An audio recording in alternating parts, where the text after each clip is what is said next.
Baik, bismillahirrahmanirrahim. Assalamualaikum warahmatullahi wabarakatuh.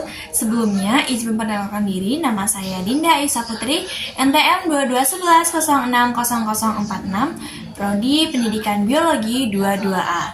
Di video kali ini, saya akan membahas mengenai 2 poin, yaitu pengenalan dan penggunaan alat-alat laboratorium, serta simbol-simbol yang ada di laboratorium.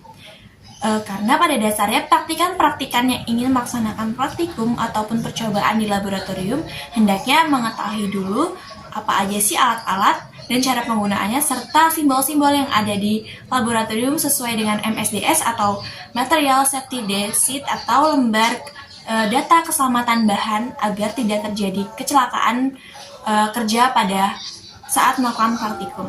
Nah, tujuan saya membuat video kali ini ialah untuk memenuhi tugas yang diberikan oleh Ibu Meita Dwi Solviana, MPD selaku dosen pengampu mata kuliah pengolahan laboratorium biologi. Baiklah, langsung saja, ini dia videonya. Baiklah, langsung saja. Yang pertama akan saya bahas yaitu pengenalan dan penggunaan alat-alat laboratorium. Seperti yang kita ketahui, ada banyak sekali alat-alat laboratorium yang dapat kita gunakan untuk melakukan percobaan ataupun pengamatan. Tapi pada video kali ini saya tidak membahas semuanya, melainkan peralatan-peralatan laboratorium yang sering kita jumpai atau kita gunakan dalam percobaan. Yang pertama itu ada Erlenmeyer. Erlenmeyer adalah alat yang digunakan untuk proses filtrasi sebagai tempat menampungnya larutan dan tempat mereaksikan suatu bahan. Nah, selanjutnya ada gelas ukur. Gelas ukur ini berfungsi untuk mereaksikan bahan kimia, membuat larutan, mengukur volume sebuah larutan tapi tidak dengan ketelitian tinggi. Kemudian untuk tempat memanaskan larutan. Nah, selanjutnya itu ada carang gelas. Carang gelas digunakan untuk memindahkan larutan dari wadah yang satu ke wadah lainnya agar tidak berceceran atau tumpah-tumpah. Selanjutnya ada tabung reaksi. Tabung reaksi digunakan untuk mereaksikan dua larutan dan juga bisa digunakan sebagai tempat pengembangbiakan mikroba. Selanjutnya ada penjepit tabung reaksi. Penjepit tabung reaksi digunakan ketika sedang melakukan pemanasan tabung reaksi agar tidak tersentuh langsung dengan tangan karena itu panas, makanya menggunakan penjepit tabung reaksi. Selanjutnya ada gelas arloji atau cawan Petri. Gelas arloji atau cawan Petri ini digunakan sebagai tempat menimba bahan padatan atau pasta dan juga biasanya digunakan sebagai tempat pengembangbiakan mikroba juga. Selanjutnya yaitu ada pipet tetes. Pipet tetes ini biasanya digunakan juga sama seperti cawan gelas tadi, yaitu untuk memindahkan larutan dari wadah satu ke wadah lainnya. Cuma untuk pipet tetes ini digunakan jika larutan yang dipindahkan itu sedikit, misalnya 10 tetes, 3 tetes, 5 tetes, seperti itu. Lanjut, kemudian ada bunsen. Bunsen digunakan untuk pemanasan, sterilisasi, dan pembakaran. Kemudian, bunsen ini juga didukung dengan kaki 3. Kaki 3 adalah alat penyangga untuk proses pemanasan. Dan bunsen dan kaki 3 ini didukung oleh kasa asbes. Kasa asbes itu juga digunakan sebagai pengantar panas dan sebagai alas wadah yang dipanaskan. Ada rak tabung reaksi. Rak tabung reaksi ini digunakan untuk wadah tabung reaksi yang sedang melakukan praktikum atau percobaan. Selanjutnya itu ada morta atau alu, digunakan untuk menghaluskan bahan yang berupa padatan. Selanjutnya yaitu mikroskop. Mikroskop merupakan alat yang biasanya digunakan untuk mengamati sebuah bakteri, mikroba, ataupun benda-benda lainnya yang tidak dapat dilihat oleh mata telanjang, sehingga kita menggunakan mikroskop. Mikroskop itu terdiri dari pembesaran 4 dan lain sebagainya.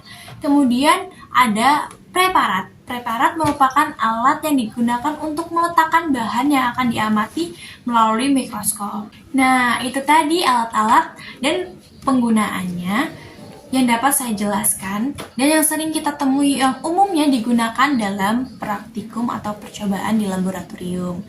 Nah, selanjutnya yaitu poin kedua. Di sini saya akan membahas tentang simbol-simbol yang ada di laboratorium. Simbol yang pertama yaitu simbol yang sangat mudah terbakar, amat sangat mudah terbakar, dan mudah terbakar. Contohnya itu ada bensin, aseton, dan etanol.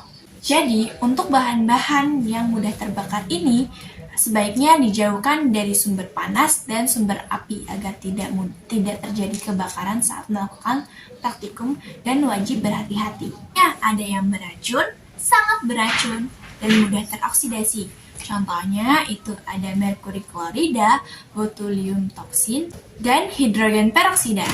Hingga kita harus berhati-hati ataupun jangan sampai terhirup ataupun terkena mulut karena itu sifatnya sangat-sangat beracun atau toksik, itu mematikan.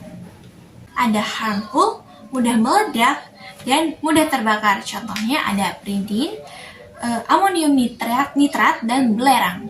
Sehingga kita juga harus berhati-hati dengan bahan tersebut. Selanjutnya ada bahan yang berbahaya bagi lingkungan, bahaya iritasi, dan korosif. Contohnya itu ada pelerum bensin, natrium hidroksida, dan belerang oksida.